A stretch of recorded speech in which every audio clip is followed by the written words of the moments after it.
Olá, boa noite, a paz a todos, chegando para a leitura de um versículo da Palavra de Deus, que encontramos na Epístola de Paulo aos Romanos, capítulo 8, versículo 1. Assim está escrito: Portanto, agora, nenhuma condenação há para os que estão em Cristo Jesus, que não andam segundo a carne, mas segundo o Espírito. Estas palavras foram orientações que Deus deu através do apóstolo Paulo para os irmãos que estavam na igreja, ou na cidade de Roma, e ali estava a igreja do Senhor.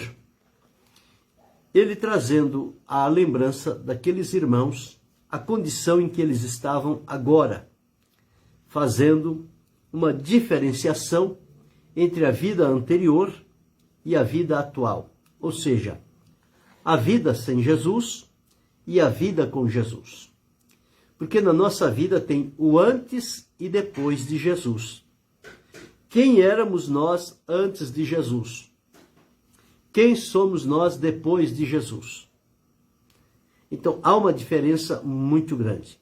Então, nós encontramos, à luz da palavra de Deus, que nós fomos criados, o ser humano, o homem, foi criado por Deus, santo, perfeito, sem nenhum problema, sem nenhuma dificuldade, para viver eternamente.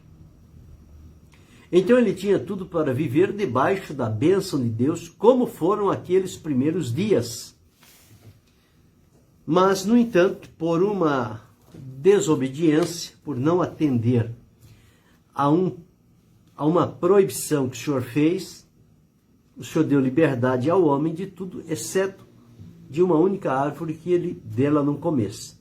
E no dia que comesse, certamente morreria. E foi exatamente esta que o Senhor Deus tinha advertido, que não comesse, que ele comeu. E então, o Senhor Deus não tinha outra situação ou alternativa a não ser lançá-lo fora do jardim do Éden e sentenciar o homem, a mulher e a serpente, que foram os três envolvidos nesta desobediência ao que Deus havia orientado.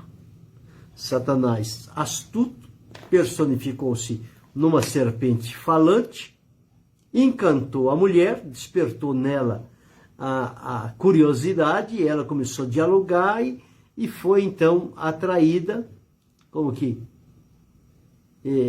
ficando presa ao ardil da serpente, e ela então tomou daquele fruto, comeu, deu ao seu marido e ele comeu.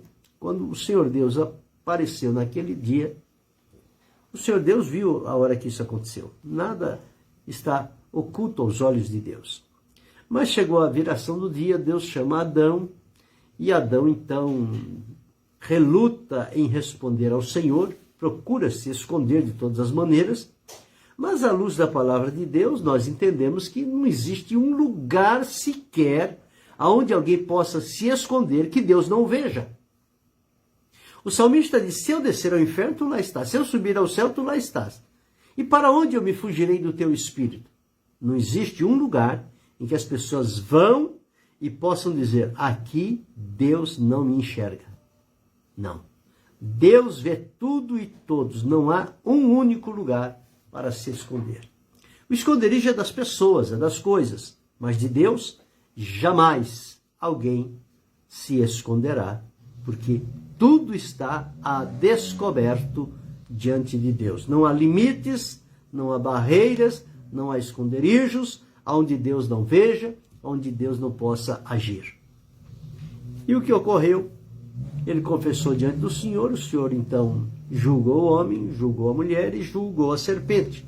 A partir dali, começou a viver uma outra vida, totalmente adversa à primeira parte que viveu, na comunhão com Deus, agora fora do paraíso, longe da presença de Deus, sem ter aquele encontro diário com Deus, que era a força para viver, e agora começou a andar por este mundo errante. Os seus dias foram limitados, a sua força no trabalho do dia a dia seria desperdiçada, porque ele trabalharia no suor do seu rosto, que ele comeria. Então a vida se esvai no trabalho difícil, duro, espinhoso, e com a promessa ainda de que a terra produziria espinhos e cardos, quer dizer, se tornaria mais difícil. E para a mulher, o Senhor Deus colocou que o domínio dela seja seu marido, e que ela teria filhos com dor, e isso, a partir de então, tem acontecido ao longo destes séculos, tem sido praticamente a dor da morte, e a serpente, o Senhor Deus disse que ela rastejaria e comeria pó. Bom, a partir dali começou então a figurar na vida humana a limitação da vida. Já não era mais uma vida eterna, era uma vida limitada. Ela tinha o dia certo para terminar. A comunhão, a paz, a alegria, o contentamento com Deus, ali também não existia. E o homem estava debaixo de uma culpabilidade, porque por uma desobediência, ele perdeu a bênção de Deus, perdeu o lugar que Deus havia preparado, tão belo, tão maravilhoso, para colocar ali o homem e a sua mulher, e eles então não valorizaram aquele lugar e desobedeceram a Deus e foram lançados fora. A partir dali então começou a surgir a culpa, o juízo, a condenação, todas essas dificuldades.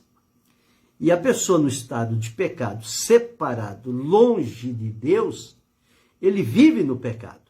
E o pecado traz consigo uma condenação. A condenação do pecado. As pessoas no estado de pecado, à luz da palavra de Deus, eles serão levados a um dia para enfrentar este julgamento. E o que pesa sobre as pessoas é esta condenação do pecado, que martiriza, que faz as pessoas definhar, sofrer. Então tem a condenação do pecado, tem o poder do pecado, tem o corpo do pecado. Esse trio, ele age na vida humana de uma maneira implacável, que se não houver uma intervenção, um mover da mão de Deus, através de Jesus, para libertar, salvar e transformar esta vida, o fim deles será um fim trágico, triste, eterno, longe para sempre da presença de Deus. Então, em primeiro lugar, o homem morreu espiritualmente. Na sequência, os anos de vida foram limitados, ele morreu fisicamente, e tem uma promessa de Deus que, no futuro, ele vai enfrentar a morte eterna. Então, separação espiritual de Deus, separação física e separação eterna. Morte sempre vai significar separação, nunca aniquilação. Não é morreu, acabou. O corpo se desfaz, mas o espírito volta a Deus, e um dia Deus vai chamar para um acerto de contas. Quando Paulo escreve isso, ele já está falando aqui sobre a pessoa que foi atraída por Jesus, foi salva por Jesus, foi perdoado, foi liberto, foi transformado, está servindo a Jesus. A primeira coisa que saiu da vida dele foi este peso da condenação do pecado. Deus abençoe, irmão Luiz Félix. Foi este peso da condenação do pecado. O próprio Jesus disse: quem crê será salvo, quem não crê já está condenado. Então, é a condenação do pecado que impera na vida da pessoa que não teve ainda um encontro com Jesus, uma experiência pessoal com ele, de onde resulta a salvação. Esse é o que está relatado na palavra de Deus, nas Escrituras Sagradas. Palavras que foram inspiradas por Deus e aqui estão. Por isso que é preciso pregar a palavra de Deus com toda a clareza possível, para que as pessoas entendam o caminho em que elas estão, a condição em que elas estão, e o que Deus tem proposto à luz da sua palavra para mudar este quadro, para transformar esse estado de coisas e esta pessoa ter um encontro com Deus através de Jesus, e experimentar aquela primeira promessa de Deus da vida eterna. Então, quando vem a Jesus, em primeiro lugar, ele vai ouvir o Evangelho de Jesus.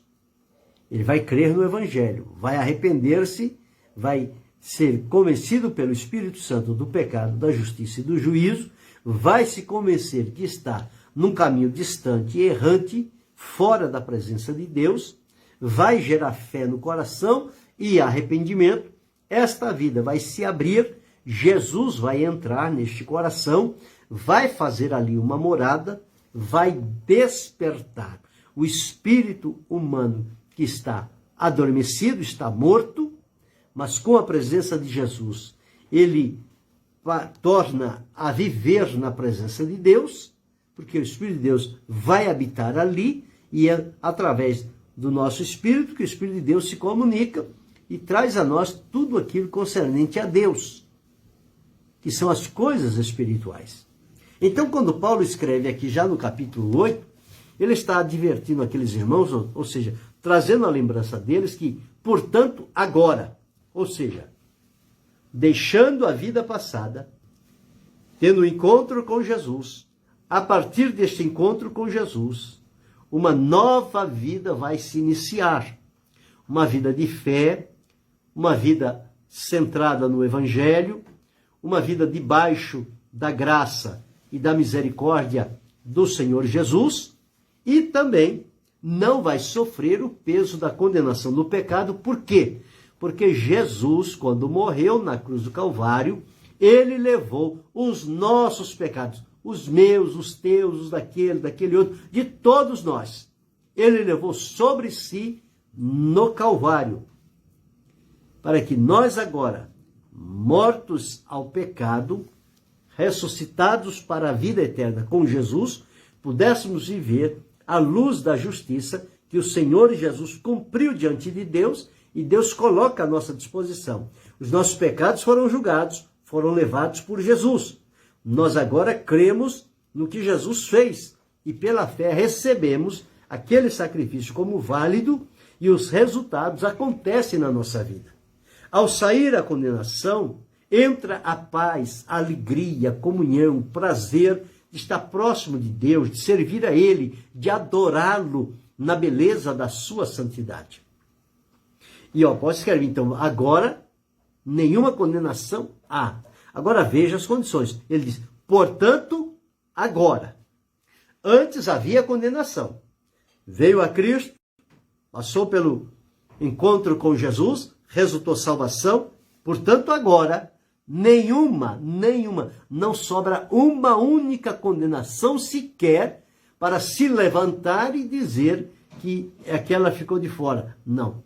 Tudo que envolvia a nossa vida de pecado, Jesus assumiu, levou sobre o seu corpo e entregou a sua vida em sacrifício, e Deus aceitou. Então, portanto, agora, nenhuma condenação há. Para quem? Para os que estão no presente. Estão.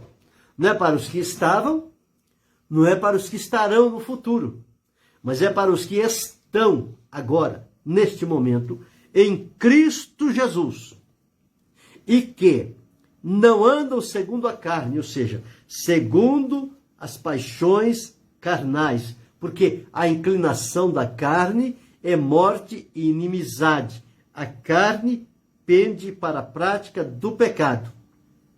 Então, quando viemos a Cristo neste encontro de fé para a salvação, então agora nós vamos ter uma nova maneira de andar. Nós não vamos andar segundo a carne, mas vamos andar segundo o Espírito. A orientação que o Espírito de Deus colocar no nosso espírito, nós vamos andar à luz deste esclarecimento que recebemos. E, portanto, estamos firmados em Cristo Jesus.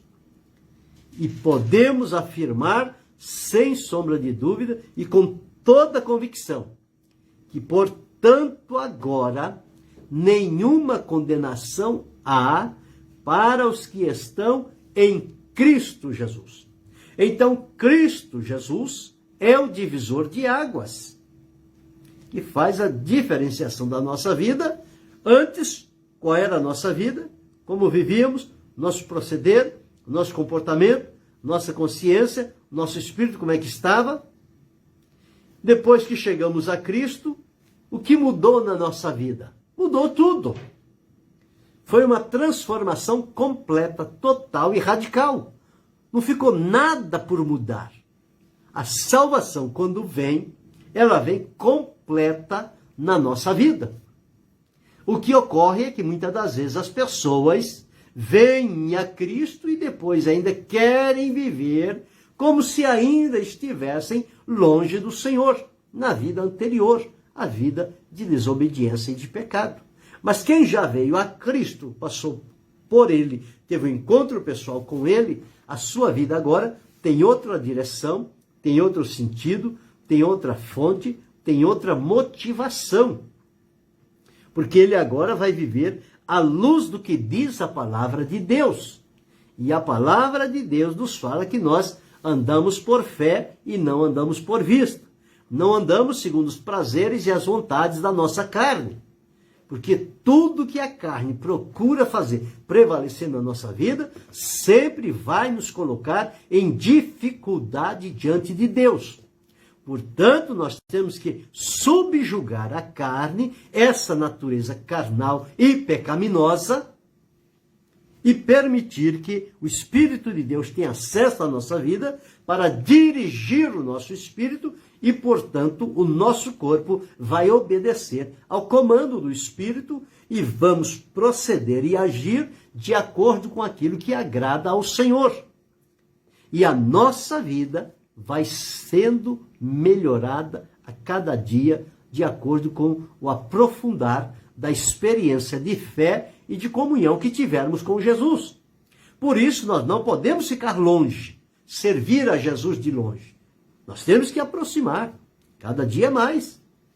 Cheguemos-nos, pois, com confiança. É o que diz a palavra de Deus.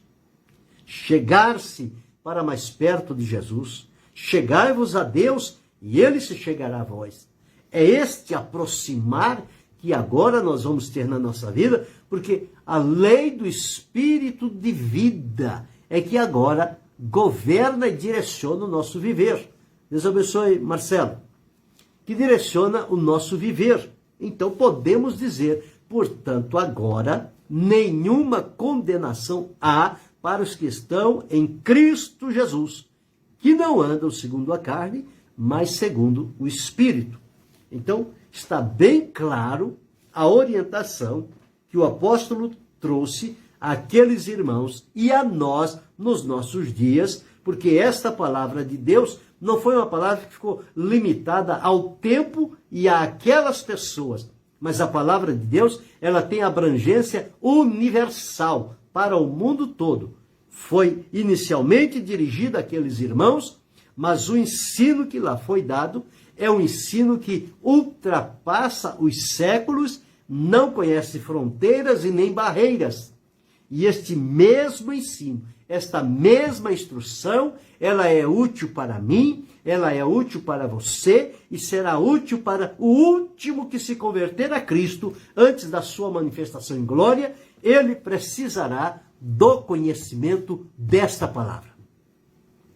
E a vida dele será impactada pelo poder do sacrifício de Jesus, aprovado e aceito por Deus, feito uma única vez, completo. Não há nada por aperfeiçoar o sacrifício de Jesus. Nós não podemos ajudar em nada na nossa salvação. Nós temos que aceitar o que Jesus fez, porque está completo, e recebê-lo pela fé. Ao fazer isto, a salvação e todas as bênçãos que lhe acompanham virão sobre a nossa vida. E nós seremos enriquecidos espiritualmente e seremos salvos. E as pessoas verão a transformação que acontecerá na nossa vida. Primeiro interior e depois se mostra no exterior, no aparente, naquilo que as pessoas vê, nos relacionamentos, nos hábitos, na conversa, no olhar, na maneira de se portar. Tudo isto vai trazer uma evidência de que o centro da nossa vida está aos cuidados do Senhor Jesus Cristo. E Ele governa sobre a nossa vida e nós somos, então, servos de Jesus para servi-lo com firmeza e com fidelidade. Os outros pontos relacionados ao pecado é o poder do pecado. Se nós descuidarmos a natureza carnal, ela pode querer ganhar espaço, sufocar o espírito e dar liberdade ao poder do pecado de dominar a nossa vida. E não é isso que o Senhor espera de nós. O Senhor espera que nós mortifiquemos o corpo e a carne com as suas paixões e alimentemos o espírito com a palavra de Deus para que ele mantenha-se no comando e a carne seja crucificada, subjugada, destronada. E quando fazemos assim, nós temos vitória. E como vamos vencer a condenação do pecado foi um assunto do passado, já está resolvido. Agora, a nossa vida atual, em função da obra de Jesus, já nos tirou do peso da condenação. Mas o poder do pecado procura nos assediar a cada dia. E nós precisamos viver uma vida de santificação. Uma vida separada do mundo, do pecado, da carne, das suas orgias, dos seus deleites, das suas vontades. E nos dedicarmos inteiramente a Deus através de Jesus. E isto só é possível através da santificação. Separar-se do que não condiz com a vontade de Deus e separar-nos para uso exclusivo de Deus. E uma vez que somos de Deus, não podemos mais usar o nosso corpo para a prática do pecado. Porque nós agora pertencemos ao Senhor. Somos propriedades dele. Ele nos comprou com o seu sangue. E a palavra diz, portanto, glorificai a Deus no vosso corpo e no vosso espírito, os quais pertencem a Deus. Então, só assim é que conseguiremos vencer o poder do pecado que diariamente ele procura nos assediar. O escritor da Epístola aos Hebreus, ele disse, deixando todo o embaraço e o pecado que tão de perto nos rodeia, corramos com paciência a carreira que nos está proposta, olhando para Jesus, o autor e consumador da fé, o qual, pelo gozo que lhe estava proposto, suportou a cruz, desprezando a afronta, e assentou-se à destra do trono de Deus. Deus abençoe, irmã Rosângela. Então, devemos viver nesta condição. E quando Jesus manifestar-se em glória, este corpo que trazemos, que é chamado o corpo do pecado, portanto, corruptível, contaminado, limitado, físico e não apropriado para a vida eterna, este corpo será desfeito. Haverá um despojar deste velho homem, deste velho corpo, e nós receberemos de Deus um corpo santo, imortal, glorioso, incorruptível, semelhante ao corpo de Jesus, para estarmos aptos para irmos à mansão celestial e habitarmos por toda a eternidade na presença de Deus. Então é importante nós observarmos isto. Não temos mais a condenação, mas o pecado procura assediar. Se ele encontrar uma brecha, encontrar um lugar e nós nos descuidarmos e escorregarmos por este caminho, podemos ter perdas irreparáveis. É como Marcelo escreveu aí, no capítulo 6, não reine, portanto, o pecado em vosso corpo mortal, para lhe obedecerdes em suas concupiscências. O pecado, ele quer reinar, mas se o Espírito está no comando, a carne está subjugada. Ela não vai ter liberdade de se manifestar. Ela vai ter que cumprir as orientações do Espírito. E o nosso corpo, então, será levado para adorar a Deus na beleza da sua santidade, com o nosso corpo e com tudo o que somos, quando o Espírito domina sobre a nossa vida. Porque quando a carne quer tomar lugar, o pecado se alia com ela e a derrota está feita. E é preciso vigilância cerrada. Não se pode descuidar um segundo. O apóstolo Paulo, escrevendo, ele disse: quem me livrará do corpo dessa morte? Ele diz: quando eu quero fazer o bem, me pego fazendo o mal. O mal que eu não quero, eu faço. O bem que eu quero, esse eu não faço. É uma guerra, é uma luta travada. Portanto, a gente não se pode descuidar e não pode brincar com as coisas espirituais. Nós temos que ser decididos, definidos e convictos da decisão que temos em Cristo Jesus. Porque se ficar no lenga-lenga, nós vamos ser derrotados. Nós vamos perder a fonte da vida, vamos perder a alegria do Espírito, vamos perder a comunhão com Deus. E em sã consciência ninguém quer isso. Mas exatamente o que acontece, e muitas pessoas têm sido derrubadas por uma pequena brecha que se descuidou e o pecado dominou. Mas se vivermos à luz do que diz a palavra de Deus, nós sempre seremos triunfantes, vitoriosos e protegidos pelo Senhor. Portanto, agora, nenhuma condenação há para os que estão em Cristo Jesus, que não andam segundo a carne, mas segundo o Espírito. Avalie agora, através das suas ações, do seu comportamento, da sua linguagem, do seu olhar, do seu ouvir, do mover da sua mão, do seu pé, o que move seu coração. Em que condição você está? Você está andando segundo o Espírito ou você está andando segundo a carne? Proclamando servir a Jesus, mas o comportamento, o procedimento está identificando uma outra fonte que está dominando o centro da sua vida. Qual é o caminho que você está andando? Se você está procurando andar segundo o Espírito, firmado em Cristo Jesus, com temor, com obediência, com fidelidade, com submissão, prossiga. Este é o caminho que agrada a Deus e fortalecerá o teu coração e te manterá salvo.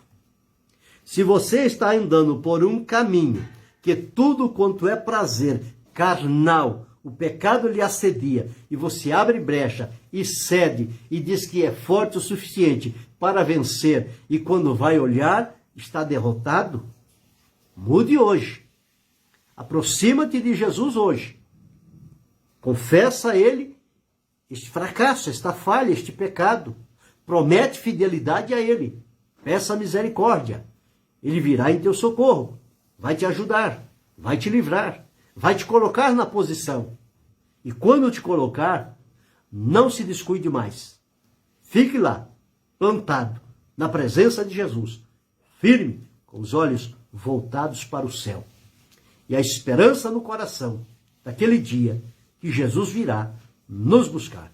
Nós não podemos ficar para trás. Nós não podemos perder este momento. E como Eliseu não sabia o dia em que Deus ia tomar Elias por cima da sua cabeça, ele quase que não piscava. Alguém tentou dissuadir, fica por aqui, e a coisa está... Não.